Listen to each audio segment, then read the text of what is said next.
எல்லாருக்கும் வணக்கங்க. இந்த வீடியோவில் நம்ம பார்க்க போகிற டாபிக் என்ன அப்படின்னா, குழந்தை பிறப்பின் ரகசியம். அதாவது ஒரு குழந்தை பிறக்குது அப்படின்னா அது எந்த டைமில் பிறக்கும் அப்படிங்கிறத கண்டுபிடிக்க முடியும். அதனுடைய ரிசர்ச் தான் நான் பண்ணிகிட்ருக்கேன். அதை ஒரு உதாரண ஜாதகத்தோடு பார்ப்போம். இதனுடைய சூட்சுமம் என்ன அப்படின்னா, தந்தையுடைய ஜாதகம் அதே மாதிரி தாயினுடைய ஜாதகம், இந்த ரெண்டு ஜாதகத்துக்கு மேலே கோச்சாரத்தில் இருக்கக்கூடிய குரு, சனி, சூரியன், ராகு, இந்த கிரகங்கள் தந்தையினுடைய ஜாதகத்திலையும் தாயினுடைய ஜாதகத்திலையும் தொடர்பு கொள்கிற டைமில் ஒரு குழந்தை பிறக்குது. இன்னொருத்தர சொல்கிறேன், ஒரு ஆணனுடைய ஜாதகமோ ஒரு பெண்ணினுடைய ஜாதகமோ தாய் தந்தை ஜாதகம் எடுத்துக்கோங்க.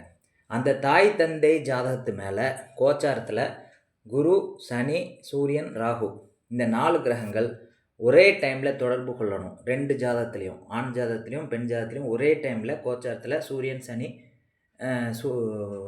குரு, ராகு தொடர்பு கொண்டால் அந்த டைமில் குழந்தை பிறப்பு ஏற்படுது. இப்போ இந்த உதாரணத்தில் பார்த்தீங்க அப்படின்னா, தந்தையினுடைய ஜாதகமும் அவர் பையனுடைய ஜாதகத்தை மட்டும் நான் போட்டிருக்கேன். அடுத்த வீடியோவில் இந்த பையனுடைய தாயினுடைய ஜாதகத்தையும் இந்த பையனுடைய ஜாதகத்தையும் கம்பேர் பண்ணி வீடியோ போடுறேன்.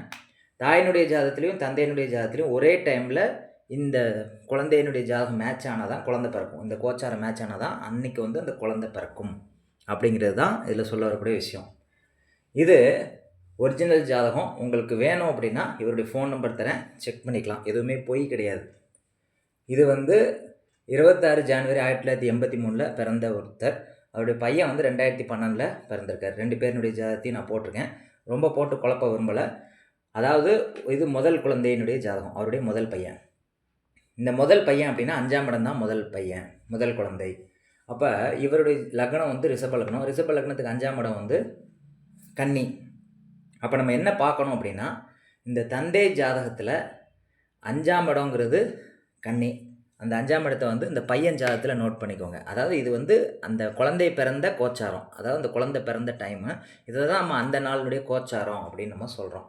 இந்த கோச்சார கிரகங்கள் இந்த தந்தையினுடைய ஜாதகத்து மேலே போகும்போது குரு, சனி, சூரியன், ராகு, அதாவது இந்த பையனுடைய ஜாதகத்தில் இருக்கக்கூடிய குரு, சனி, சூரியன், ராகு தந்தையினுடைய ஜாதகத்தில் அட்டாச் ஆகும்போது தான் இந்த பையன் உருவாயிருப்பான். இதே மாதிரி இந்த தாயினுடைய ஜாதகத்துலேயும் இந்த 4 கிரகங்கள் இந்த கோச்சாரம் மேட்ச் ஆனால் தான் ரெண்டு பேருனுடைய ஜாதகத்தில் இந்த கோச்சார கிரகங்கள் மேட்ச் ஆனால் தான் அந்த டைமில் குழந்தை உருவாகும். அப்போ இந்த குழந்தை உருவான கோச்சாரத்தை நான் போட்டாச்சு. இதில் தந்தையினுடைய ஜாதகத்தையும் இதையும் கம்பேர் பண்ணுறோம், எப்படி இந்த குழந்தை உருவாச்சு அப்படின்ட்டு. அப்போ தந்தையினுடைய ஜாதகம் லக்னம் ரிஷப லக்னம். ரிஷப லக்னத்துக்கு 5ஆம் இடம் கன்னி. அப்போ கன்னியை 5ஆம் இடம் அப்படின்னு போட்டிருக்கேன். இது குழந்தையினுடைய ஜாதகம். தந்தையினுடைய 5ஆம் இடம் இங்கே நான் நோட்டிஃபை பண்ணியிருக்கேன். அடுத்து இந்த 5ஆம் அதிபதி புதன் எங்கே இருக்கார்? தந்தையினுடைய ஜாதகத்தில் தனுசில் இருக்கார். அந்த தனுசு புதனையும் இங்கே போட்டு ரவுண்ட் பண்ணியிருக்கேன். அப்போ 5ஆம் இடமும் 5ஆம் அதிபதியும் எங்கே இருக்குது அப்படின்னு மட்டும் இந்த குழந்தை ஜாதகத்தில் தந்தையினுடைய 5ஆம் இடமும் 5ஆம் அதிபதியும் நான் போட்டு ரவுண்ட் பண்ணியிருக்கேன், உங்களுக்கு புரியணும் அப்படிங்கிறதுக்காக.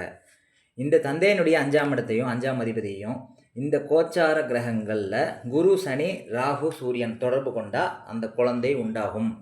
இதே மாதிரி தாயினுடைய ஜாதகத்துலையும் இதே தொடர்பு வரணும், ஏதோ ஒரு வகையில் வந்தால் தான் அந்த குழந்தை பிறக்கும். இது எத்தனை ஜாதகத்தினாலும் நீங்கள் செக் பண்ணி பார்த்துக்கலாம். ஆனால் டைரக்ட் கனெக்ஷன் வருமா அப்படிங்கிறது சொல்ல முடியாது. இன்டைரக்டாக கூட நிறைய கிரகங்கள் கனெக்ட் ஆகும். அந்த இன்டைரக்ட் கனெக்ஷனுடைய நுணுக்கங்கள் குழந்தை பிறப்பு ரகசியம் அப்படிங்கிற ஒரு கிளாஸ் நான் நெக்ஸ்ட் மந்த் கண்டக்ட் பண்ணுறேன். விருப்பம் உள்ளவங்க கலந்துக்கலாம். இப்போ 5ஆம் இடங்கிறது என்ன? கன்னியா. இப்போ இந்த கோச்சாரத்தில் பாருங்கள், கோச்சார குரு இந்த கன்னி 5ஆம் பார்வையாக தொடர்பு கொள்ளுது. அப்போ குரு தொடர்பு இந்த 5ஆம் இடத்துக்கு வந்துருச்சு. ஃபஸ்ட் பாயிண்ட், குரு, சனி, சூரியன், ராகு தொடர்பு வரணும், அதான் நான் சொன்னேன். இப்போ குரு 5ஆம் பார்வையாக இந்த கன்னி ராசியை தொடர்பு கொள்ளுது. அப்போ அங்கே ஃபஸ்ட் பாயிண்ட் ஓகே. அடுத்து சனி பார்த்திங்கன்னா 3ஆம் பார்வையாக தனுசு ராசியை தொடர்பு கொள்ளுது. தனுசு ராசியில் தான் தந்தையினுடைய 5ஆம் அதிபதி இங்கே இருக்குது, புதன். அதை ரவுண்ட் பண்ணியிருக்கேன். அப்போ 5ஆம் அதிபதியை கோச்சார சனி தொடர்பு கொள்ளுது 3ஆம் பார்வையாக. அப்போ குரு தொடர்பு வந்துருச்சு, சனி தொடர்பு வந்துருச்சு, 2 வந்துருச்சு. ஓகேயா? இன்னும் 2 பாக்கி இருக்குது. சூரியன், ராகு பாக்கி இருக்குது. சூரியன் தொடர்பு எப்படி வருது? அன்னைக்கு கோச்சார சூரியன் அந்த புதன் இருக்கக்கூடிய ராசியிலே இருக்குது. அப்போ 3ஆவது தொடர்பும் விட்டது. இதை வேறு மாதிரியே நம்ம சொல்லலாம். சூரியன் கேது நட்சத்திரத்தில் இருக்குது, கேது சூரியன் நட்சத்திரத்தில் இருக்குது அந்த கோச்சாரத்தில். அப்போ சூரியன் கேது பரிவர்த்தனையாகவும் நீங்கள் எடுத்து பலன் சொல்ல முடியும். அப்படி எடுத்தாலும் கரெக்டாக தான் வரும். அதை நான் சொல்கிறேன், ஒன்றா வரேன். இப்போ சூரியன் வந்து அந்த புதன் இருக்கக்கூடிய, அதாவது 5ஆம் அதிபதி, தந்தையினுடைய 5ஆம் அதிபதி புதன் மேலே இந்த கோச்சார சூரியன் அதே ராசியில் இருக்கிறதுனால அதையும் நம்ம தொடர்புன்னு எடுத்துக்கலாம். இப்போ ராகு மட்டும்தான் மிச்சம் இருக்குது. இப்போ ராகு வந்து 5ஆம் இடத்தோடையோ 5ஆம் அதிபதியோடையோ தொடர்பு கொண்டா இந்த குழந்தை பிறக்குங்கிறத நம்ம கன்ஃபார்ம் பண்ணலாம். இப்போ இதில் எப்படி இருக்குது? ராகு வந்து குரு நட்சத்திரத்தில் இருக்குது. இந்த குரு எங்கே இருக்குது? ரிஷபத்திலிருந்து 5ஆம் பார்வையாக அந்த 5ஆம் இடத்தை தொடர்பு கொள்ளுது. இப்படியும் நம்ம எடுக்கலாம். இது ஒரு மெத்தடு. இன்னொரு மெத்தட் என்ன அப்படின்னா, இப்போ இந்த கோச்சாரத்தில் சனி பாருங்கள், ராகு நட்சத்திரத்தில் இருக்குது, ராகு குரு நட்சத்திரத்தில் இருக்குது. குரு வந்து 5ஆம் இடத்தை தொடர்பு கொள்ளுது. அப்போ இங்கே சனி, ராகு, குரு 3மே வந்து 5ஆம் இடத்தோடு தொடர்பு கொள்கிற மாதிரியும் வருது. அப்படியும் நீங்கள் வந்து எடுத்துக்கலாம். இங்கே ராகு வந்து புதன் இருக்கக்கூடிய கோச்சாரத்திலே புதனோடையே கனெக்ட் ஆகுது அப்படின்னு கூட நீங்கள் எடுத்துக்கலாம். இல்லையா, புதன் வந்து சனி சாரம், சனி ராகு சாரம், ராகு குரு சாரம், குரு வந்து 5ஆம் இடத்தோடு தொடர்பு அப்படின்னா இங்கே எத்தனை கிரகங்கள் வருது பாருங்கள். புதன் அப்படிங்கிற கிரகம், அதாவது அந்த தந்தையினுடைய ஜாதகத்தில் புதன் அப்படிங்கிறது நம்ம எடுக்கலை. இந்த கோச்சாரத்தில் புதன் இருக்குல்ல, அது எந்த சாரம்? சனி சாரம். அப்போ சனியோட தொடர்பு வந்துருச்சு 5ஆம் அதிபதி. சனி வந்து ராகு சாரம், ராகுவோட தொடர்பு வந்துருச்சு. இந்த ராகு குரு சாரம், குருவோட தொடர்பு வந்துருச்சு. இந்த குரு வந்து 5ஆம் இடத்தோடு தொடர்பு கொள்றதுனால இங்கே இன்டெரக்டாக பார்த்தீங்கன்னா சனி, ராகு, குரு இந்த 3மே 5ஆம் இடத்தோட கனெக்ட் ஆகுது, 5ஆம் அதிபதியோட கனெக்ட் ஆகுது அப்படின்னு எடுத்துக்கலாம். மிச்சம் இருக்கிறது சூரியன் மட்டும்தான். ஓகேயா? அந்த சூரியன் வந்து டைரெக்டாக இங்கேயே வந்து கனெக்ட் ஆகுது. அல்லது இங்கே சூரியன் மூல நட்சத்திரத்துக்கு போயிட்டு மூலம் அந்த கேது வந்து சூரிய நட்சத்திரத்துக்கு வந்துடுது. அப்போ இங்கே சூரியனை தூக்கி இங்கேயும் போட்டு இந்த சூரியனுடைய பார்வை வந்து கோச்சார புதன் மேலே படுது. அப்போ கோச்சார புதன் அப்படிங்கிறது வந்து 5ஆம் அதிபதி தானே அவர் ஜாதகத்தில், அப்படியும் நீங்கள் எடுத்துக்கலாம். அதாவது கோச்சார புதனோட தொடர்பையும் எடுத்துக்கலாம், அல்லது தந்தையினுடைய ஜாதகத்தில் இருக்கக்கூடிய புதன் தொடர்பும் நம்ம எடுத்துக்கலாம். 2 மெத்தட்லேயும் இந்த தொடர்பை சம்மந்தப்படும் போது ஏதோ ஒரு வகையில் இந்த 4 கிரகங்கள் வந்து 5ஆம் இடத்தோடையோ 5ஆம் அதிபதிக்குடையோ தொடர்பு வந்துச்சுன்னா அப்போ வந்து அந்த குழந்தை உருவாகுது அப்படிங்கிறது தான் கான்செப்ட்டு. நேரடி தொடர்பாக பார்த்தீங்கன்னா குரு 5ஆம் பார்வையாகவும் சனி 3ஆம் பார்வையாகவும் சூரியன் அதே ராசியில் இருக்கிறதுனால 3 கிரகங்கள் டைரெக்டாக தொடர்பு கொள்ளுது. ஆனால் இங்கே ராகு வந்து இன்டைரக்டாக தான் தொடர்பு கொள்ளுது, டைரெக்டாக தொடர்பு கொள்ளலை. டைரெக்டாக பார்த்தீங்கன்னா கோச்சார புதனோடையே அது தொடர்பு கொள்ளுதுன்னு எடுத்துக்கலாம்.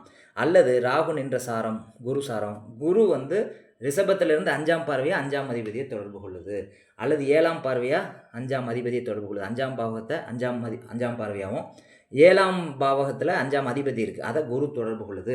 இப்படி இன்டைரக்டாகவும் நம்ம எடுத்துக்கலாம். கோச்சார புதன் வந்து சனி நட்சத்திரம், சனி ராகு நட்சத்திரம், ராகு குரு நட்சத்திரம், குரு வந்து 5ஆம் இடத்தோடையும் 5ஆம் அதிபதியும் தொடர்பு கொள்ளுது. இப்படியும் நம்ம எடுத்துக்கலாம். அதாவது அவர் தந்தை ஜாதகத்தில் இருக்கக்கூடிய புதனையும் நம்ம கனெக்ஷனாக எடுத்துக்கலாம், அல்லது இந்த கோச்சாரத்தில் இருக்கக்கூடிய புதனையும் கனெக்ஷனாக எடுத்து நம்ம பலன் சொல்ல முடியும். ஆனால் ஏதோ ஒரு வகையில் இந்த குரு சனி சூரியன் ராகு வந்து ஆண் ஜாதகத்தில் தந்தை ஜாதகத்திலையும் தாய் ஜாதகத்திலையும் தொடர்பு கொள்ளும்போது தான் அந்த குழந்தை உருவாகும். இந்த தாயினுடைய ஜாதகத்தை போட்டு இந்த குழந்தையினுடைய ஜாதகத்தை போட்டு அவங்களுக்கும் எப்படி இந்த கனெக்ஷன் வருதுங்கிறத அடுத்த வீடியோவில் பார்க்கலாம். இப்படி நிறைய ரிசர்ச் பண்ணி தான் நம்ம இந்த விஷயங்களை வந்து நான் சொல்கிறேன். நேரடியாக இந்த தொடர்பு வரலன்னா கூட இன்டைரக்டாக தொடர்புகள் வரதுக்குரிய விதிகள் வந்து நிறைய இருக்குது. அதை வந்து குழந்தை பிறப்பு அப்படிங்கிற டாப்பிக்கில் நான் வந்து கிளாஸ் எடுக்கிறேன். அதில் வந்து இந்த நுணுக்கங்களை வந்து நான் சொல்லித்தரேன். ஆனால் கான்செப்ட் இவ்வளோ தான். இந்த தொடர்பு வருது, அந்த தொடர்பு எப்படிலாம் வருதுங்கிற நுணுக்கங்களை வந்து கிளாஸில் தான் சொல்ல முடியும், இதில் சொல்ல முடியாது. உங்களுக்கு விருப்பம் இருந்தால் அந்த கிளாஸில் ஜாயின் பண்ணிக்கோங்க. நெக்ஸ்ட் மந்த் ஸ்டார்ட் பண்ணுறேன். அதனோட டீட்டெயில்ஸ் வந்து இன்னொரு 10 நாளில் அறிவிக்கிறேன். நன்றி, வணக்கம்.